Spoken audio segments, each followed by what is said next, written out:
Our second policy here at Damien Richardson for the Senate is tell the truth, and that's because we need an open and transparent government, and particularly we demand that of the bureaucrats, and nothing was borne out more than how dangerous it can get when we don't get transparent openness from government than over the last 2 years with the response to the so-called corona pandemic. So if you want to enforce these lockdowns that make no sense, then you tell me why.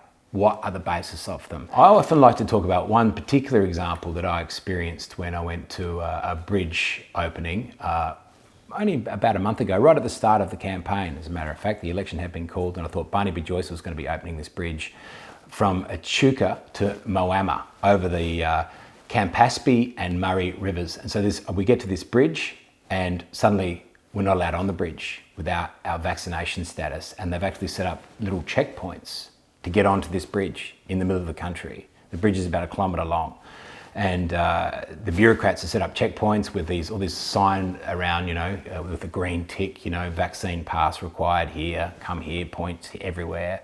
So there's all these bureaucrats actually manning the bridge to enforce these measures. Then you get on the bridge and there's all these social distancing boards around saying stay 1.5 metres apart. No one's 1.5 metres apart. There's too many people on the bridge to even contemplate it. People are standing right next to each other as the signs are just standing there. Just the absurdity of it. And of course, I was concerned maybe I wouldn't be able to get on this bridge at all. And first I had to walk past this little group of apparatchiks that I thought were going to stop me, and they let me go. I thought, okay. And then I went, oh no, that wasn't the checkpoint. The checkpoint's actually coming up. What do I do now? I want to get on this bridge. I'll just jump over the side railing. So I jump over the side railing. So that comes with some effort in the first place. And then I'm in that state of paranoia. Are the bureaucrats going to come up to me and say, hey, we saw you jump the side railing, mate, get back, no way. What, am I going to be arrested? Or am I going to be fined? Or am I going to have this argument with someone? Unnecessarily so. And nothing happened. And then I just saw all these social distancing signs. No one social distancing. And I saw a Liberal member, or not a member, actually a guy who was running for the Liberal Party, his shirt on, and he had a minder with him. Or an advisor, whoever she was, and I said to him, what's going on? This is Australia and look how we're living here. And he said, oh yeah, this is terrible, Daniel Andrews' fault. And I said, well, hang on, what about Scott Morrison? I know, it's the state government. Of course, if you talk to the state government, it's the federal government. You talk to the federal government, it's state. This buck passing was insane. And I was a little bit vociferous, I guess. And he said, oh no, mate, I can't talk to you, I can't deal with you if you're so angry. And I said, well, mate, why aren't you angry? You're standing for Parliament. You want to be a parliamentarian. You should be damn well angry about we have to live like this.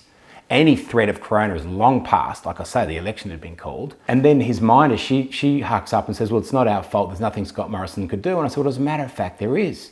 There's a lot of constitutional freedoms we had, and I've never heard him argue any of them. And I pointed out 5123A in particular, which says that the federal government's responsible for medication, but under no circumstances would Australians be civilly conscripted into taking a medication. Why haven't I heard him say even those words? And no, I'm too hard. Suddenly I'm too emotional, or whatever it is. They can't deal with me. Oh, how fantastic is that? How wonderful.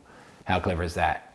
So this is transparency that we need from government apparatchiks, the bureaucracy, how they came to these measures. These measures were perverted and perverse, and it's costing the nation a lot of money. Then I get over to the Moama side of the bridge, and I don't want to cross over into Moama because they've also got the same setup, the same structure set up there that you have to pass through a gate, basically, like being herded like cattle. And so I don't come off the bridge, because I don't want to be stuck where I'm now in New South Wales and I can't get to Victoria because my car's in Victoria. But this is the truth. This is the reality. I meet a guy on the bridge. He says, yeah, mate, I was pouring the concrete. I was pouring the concrete when they were making this brand new bridge. And actually, they changed the mandate in New South Wales. I was coming over from the Victoria side. They changed the mandate the night before. And the woman, the police officer, said to me, you can't come over anymore. He's got a pour of concrete in his concrete mixer. It's going now. They're building the bridge. And she said, I'm sorry, the only way you can get here is if you catch a plane. If you come to New South Wales, you have to get a plane from Tullamarine into Kingsford Smith, into Sydney. What? With his concrete truck as well? Is he just going to carry a bucket or a handbag, personal luggage on of a bit of concrete? Quick, get out to... what? Seriously, this is insane. So tell us, please, bureaucrats, tell us, what is the science? What is the science that means this is the case? What is the science that means that people can't work in Victoria unless they're mandated, unless they're double jabbed, and now a third and I believe even a fourth jab, but they can work in Canberra? What, the science changes from state to state? Why weren't we allowed across the borders as well, which is again is enshrined at our freedoms in the Constitution, free passage? Why is no one capable of arguing for the Constitution anymore? I'm bleeding over into my next policy, to be honest, but this is the good thing about this suite of policies we've got. They're all amalgamate.